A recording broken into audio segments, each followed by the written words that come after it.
కృష్ణుడు శల్యుడు తక్కెట్లో పెడితే సరిసమానంగా ఉంటారు సారథ్యంలో. అంత గొప్పవాడు శల్యుడు. పైగా పాండవులకు మేనమామ. కురుక్షేత్ర యుద్ధం వస్తోందని తెలుసు. పాండవులకు సహాయం చేద్దామని బయలుదేరాడు. ఎక్కడో ఆఫ్ఘనిస్తాన్ దగ్గర ఉండేది ఆయన రాజ్యం. బయలుదేరి వస్తున్నాడు. దుర్యోధనుడు కనిపెట్టాడు. ఓ వచ్చేస్తున్నాడు రా, పాండవుల పక్షం వహిస్తాడేమోనని పొగట్టకి లొంగిపోతాడు శల్యుడు. తెలుసు శల్యుడి క్యాన్వాయ్ ఎంత దూరం పెడుతుంది ఆయన పరివారం లెక్క కట్టేవాడు. అక్కడ చలవ పందిళ్ళు వేసేవాడు, వేదికలు పెట్టేవాడు, నృత్యం పెట్టేవాడు, పాటలు పెట్టేవాడు, మధురాన్నాలు పెట్టేవాడు, అన్నీ పెట్టేవాడు. పాండవులు చేస్తున్నారు ఏర్పాట్లు అనుకున్నాడు శల్యుడు. కొన్నాళ్ళు అయిన తర్వాత ఇంత బాగా చేస్తున్నారు, పాండవులు కనపడరే అన్నాడు. దుర్యోధనుడు వచ్చి చేతులు కట్టుకుని నిలబడ్డాడు. నువ్వు వచ్చావే అన్నాడు.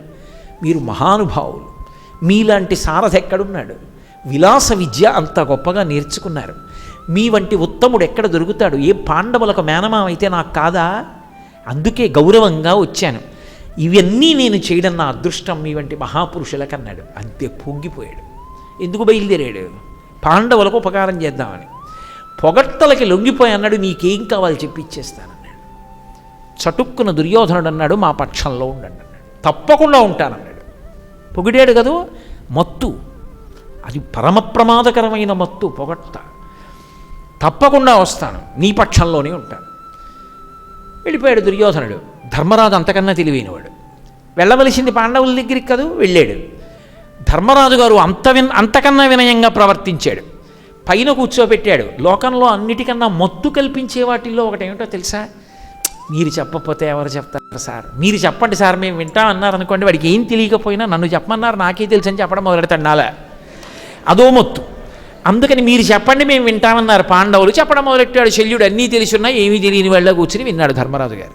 పాపం ఎంత వినయమో చూసావా, నాతో చెప్పించుకు విన్నాడు రా అనుకున్నాడు.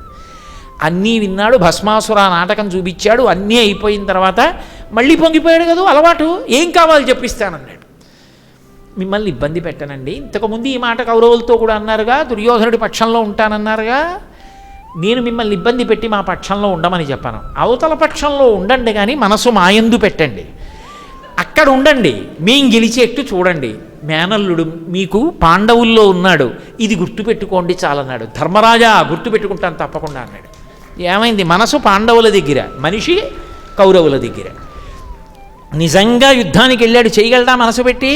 కర్ణుడికి సారథ్యం చేయమన్నాడు, మళ్ళీ కోపం వచ్చింది. అత్తేరి కర్ణుడికి నేను సారథ్యం ఏమిటన్నాడు. మళ్ళీ పొగిడాడు దుర్యోధనుడు. తప్పకుండా చేస్తా అన్నాడు. ఇప్పుడు సారథ్యానికి బయలుదేరాడు కానీ మనసు పాండవుల మీద ఉంది. నువ్వెందుకు పనికొస్తావు అన్నాడు. నువ్వు కాకి అన్నాడు. పాండవులు హంస అన్నాడు. అసలు అర్జునుడితో యుద్ధం చేయడానికి నీ బతుకు ఏమిటన్నాడు, నీ శక్తి ఏమిటన్నాడు. శల్య సారథ్యం అంటారు.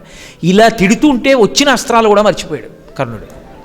ఇదెక్కడి ప్రారంధం రా, ఇదేమి సారథ అనుకున్నాడు. ఆఖరికి కర్ణుడు చచ్చిపోవడానికి కారణాల్లో శల్యుడోడు. అందుకే ఇప్పటికీ ఏమంటారంటే వీడెక్కడ దొరికాడు రా, శల్య సారథ్యం అంటారు. అంటే వాడు మన పక్షంలో ఉంటాడు కానీ ఎదిరి పక్షానికి ఉపకారం చేసి మనం చచ్చిపోవడానికి కారణం అవుతాడు. ఎందుకు వచ్చింది ఈ ప్రారంధం శల్యుడికి? కృష్ణుడితో పాటు శల్యుడు కూడా, ఏమయ్యా నువ్వు వేస్తే వేసావు, పందిళ్ళు కావాలంటే ఖర్చు ఇచ్చేస్తాను. అలా నేను ఎందుకు బయలుదేరానో అది వదిలిపెట్టి ఇంకో పని మీద నేను రాను. పాండవుల పక్షం వహించడానికి ఎడుతున్నాను అంతవరకే తప్ప నీ పక్షంలోకి వచ్చి నీ పక్షాన ఉండడం అవి సాధ్యమయ్యే విషయం కాదు అని అనగలిగాడా? అనలేకపోయాడు. పొగట్టలకి లొంగిపోయి 2 చోట్ల మాట ఇచ్చాడు. ఏమైపోయాడు?